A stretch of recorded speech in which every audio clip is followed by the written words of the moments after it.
everyone, I'm back with a new reel and today's reel I'll start with the famous Hindi idiom जाको राखे साइयां मार सके ना कोई। एक बहुत ही फेमस हिंदी idiom है और इसका मतलब होता है God is protecting someone, no one can kill that person।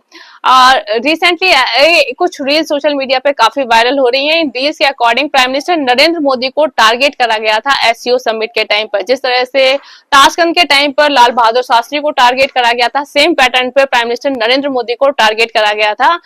इसके पीछे हाथ बताया जा रहा है CIA का। CIA है सेंट्रल इंटेलिजेंस एजेंसी। ये अमेरिका की इंटेलिजेंस एजेंसी है जो वहां की फेडरल गवर्नमेंट के साथ मिलकर काम करती है।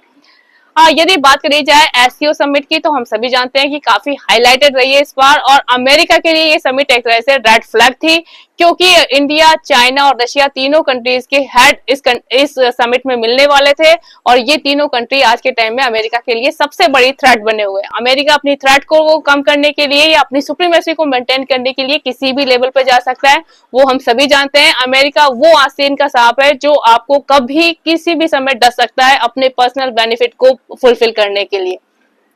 अमेरिका की यदि बात करी जाए तो अमेरिका फ्रंट कह के किस तरह से टारगेट कर रहा है कंट्रीज को, वो हम सभी देख रहे हैं। किस तरह से इंडिया को वो पपेट की तरह यूज करना चाहते थे, अपने बेनिफिट की तरह यूज करना चाहते थे। जहां इंडिया ने अपने नेशनल इंटरेस्ट और अपनी कंट्री की इकोनॉमी, अपने कंट्री के बेनिफिट को प्रायोरिटी दी, वहीं अमेरिका का जो एटीट्यूड रहा है इंडिया की तरफ वो हम सब देख रहे हैं। यदि बात करी जाए, इंडिया को हमेशा या चाइना और रशिया से दूर रखने के एफर्ट करे गए हैं अमेरिका के द्वारा। अमेरिका हमेशा से इंडिया और चाइना के बीच में एक बड़ी खाई खोद के रखना चाहता था। वो नहीं चाहता कि इंडिया और चाइना और रशिया जैसे कंट्री एक साथ आए, क्योंकि यदि ये तीनों कंट्री एक साथ आ जाते हैं तो अमेरिका जैसे कंट्री के लिए बहुत बड़ा थ्रेट हो जाते हैं और अमेरिका की सुप्रीमेसी एक तरह से साइडलाइन हो सकती है। ये तीनों मिलकर वर्ल्ड की जियोपॉलिटिकल सिचुएशन ही चेंज कर सकते हैं। तो अमेरिका अपने लिए थ्रेट कम करने के लिए किसी भी लेवल पे जा सकता है। फूट डालो राज करो, ये अमेरिका की सबसे बड़ी पॉलिसी रही है, वो हम सब जानते हैं। अमेरिका चाहता होगा कि ऐसी कुछ इंसिडेंट चाइना में हो जिससे कि इंडिया और चाइना के रिलेशन खराब हो जाए और फिर से RIC इक्वेशन साइडलाइन हो जाए। But somehow things goes on a different level.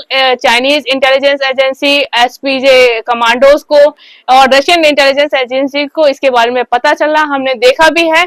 Prime minister Narendra Modi ने कुछ समय रशियन प्रेसिडेंट व्लादिमीर पुतिन के साथ उनकी कार में स्पेंड करा है। So there may be certain issues we can't say because officially चीजों को उस लेवल पे नहीं बताया गया है। So we cannot say कि ये चीजें बिल्कुल exactly सही हैं या गलत हैं, बट अमेरिका की जो मेंटालिटी है उस पर हम समझ सकते हैं कि America can go at any level, क्योंकि वो अपनी सुप्रीमेसी को इस समय मेंटेन करने के लिए कुछ भी कर सकता है, किसी भी लेवल पे जा सकता है।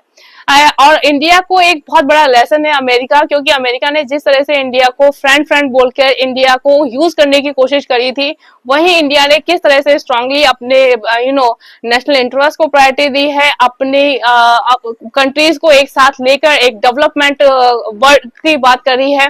वो चीजें बहुत ही क्लियर होती जा रही हैं और वर्ल्ड में इंडिया जिस तरह से अपनी reputation day by day improve करता जा रहा है, that is incredible.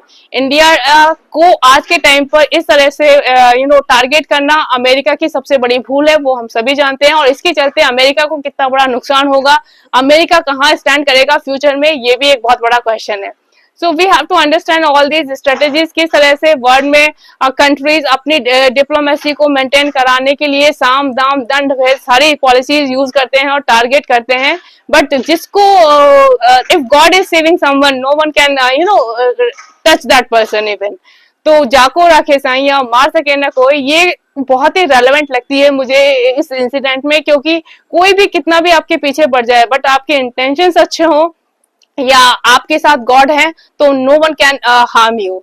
So hope you guys enjoy this reel. Bye bye, have a nice time.